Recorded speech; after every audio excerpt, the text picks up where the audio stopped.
up there?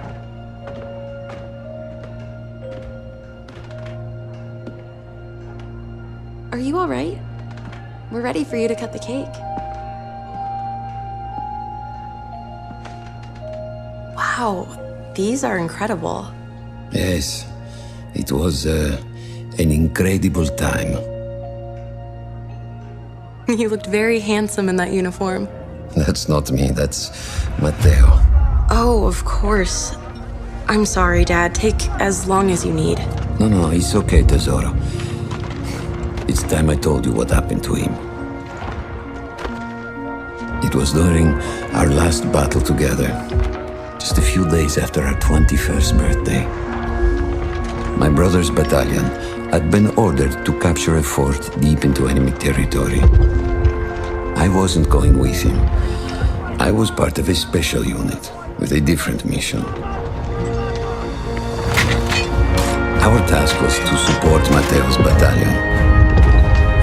We were a proud unit. We changed the war for Italy. The Arditi. I take down the last man, but then I hear a noise that I will never forget. They were targeting Matteo's unit below me, so I do the only thing I can.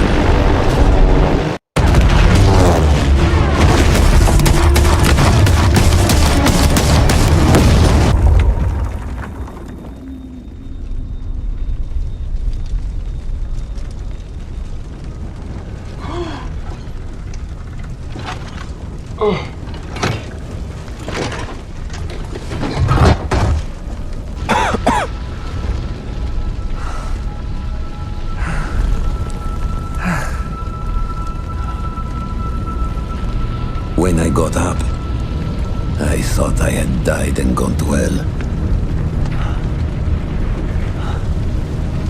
They blew up the mountain. They buried us. They buried themselves. Oh, God. Matteo. I had to find him.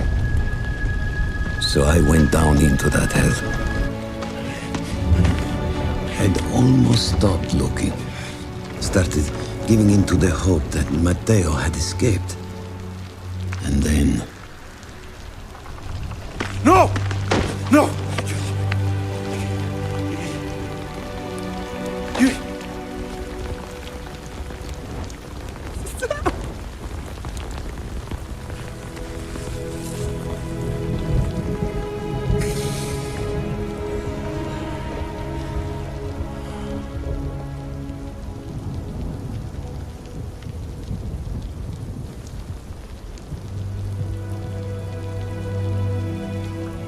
He never got older.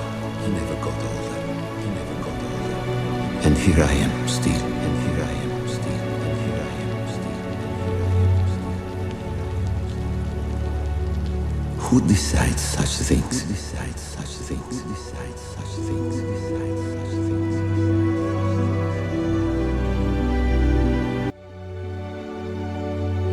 Buon compleanno, Matteo. Buon compleanno, Matteo.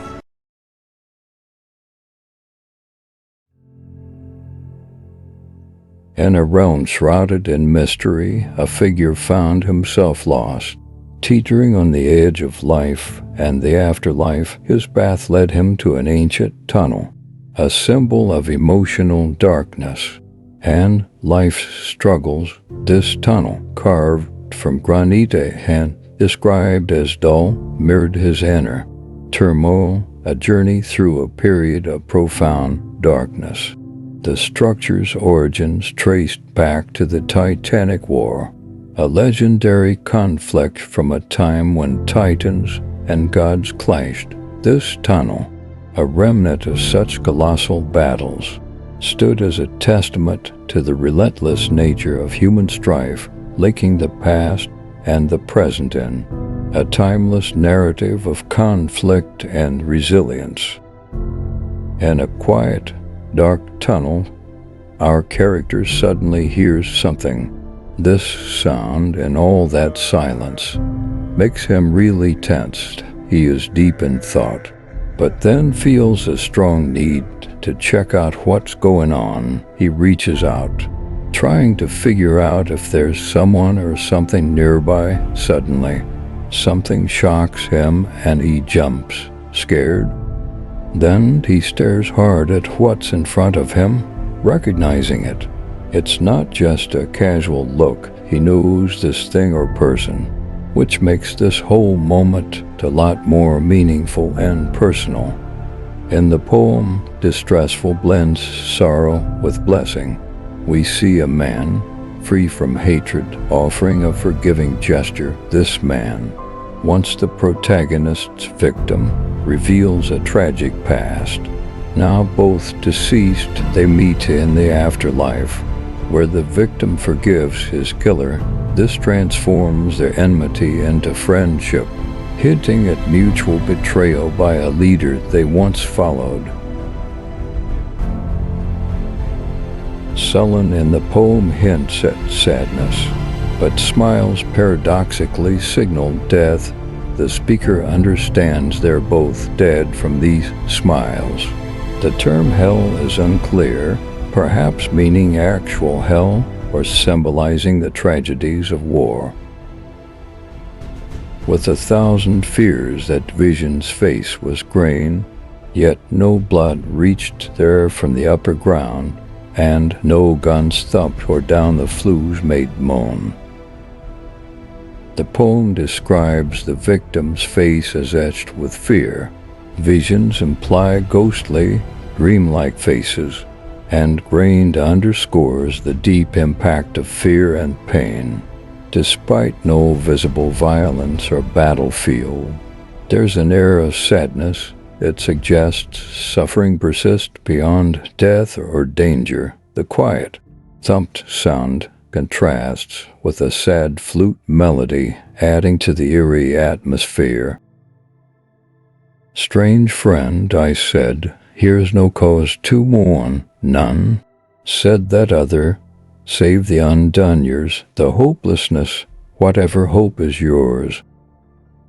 The killer narrator questions the victim's sorrow, arguing that being dead or alive in the tunnel offers no grounds for complaint. Yet the victim, embodying the poet, grieves for his unfulfilled years, mourning a life cut short, possibly at 20. The poem then flashes back to the victim, a German soldier, reflecting on his pre-war life and his premature death.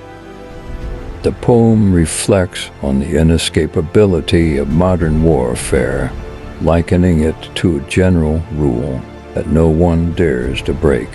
War is depicted as a monstrous game, transforming soldiers into either helpless victims or monsters themselves.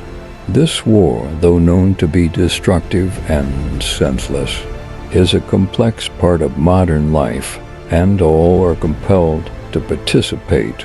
Whether out of helplessness or a monstrous transformation, this war pulls them backward, not forward. They are gets away from civilization towards a gloomier era. The poem suggests that wars of ignorance and monstrosity are not for those enlightened like poets who are respected and seen as leaders. Instead, they should guide society away from the metaphorical march of war that leads away from progress and civilization. The poet laments that he should have remained in his ivory tower. Of poetry, ivory tower symbolizes a metaphorical place of intellectual and artistic solitude, where he could have stayed detached from the senselessness of war, preserving his ideals and values. The poet uses hyperbole to describe a war so intense that blood halts the movement of chariots. In this extreme scenario, he envisions leaving his isolated castle of poetry and ideals to cleanse the blood with pure water. Untouched by grime, this act symbolizes replacing the immoral values of war violence and destruction with moral values like mercy, respect and love. I am the enemy you killed, my friend. I knew you in this dark, for so you frowned yesterday through me as you jabbed and killed. I parried, but my hands were loath and cold.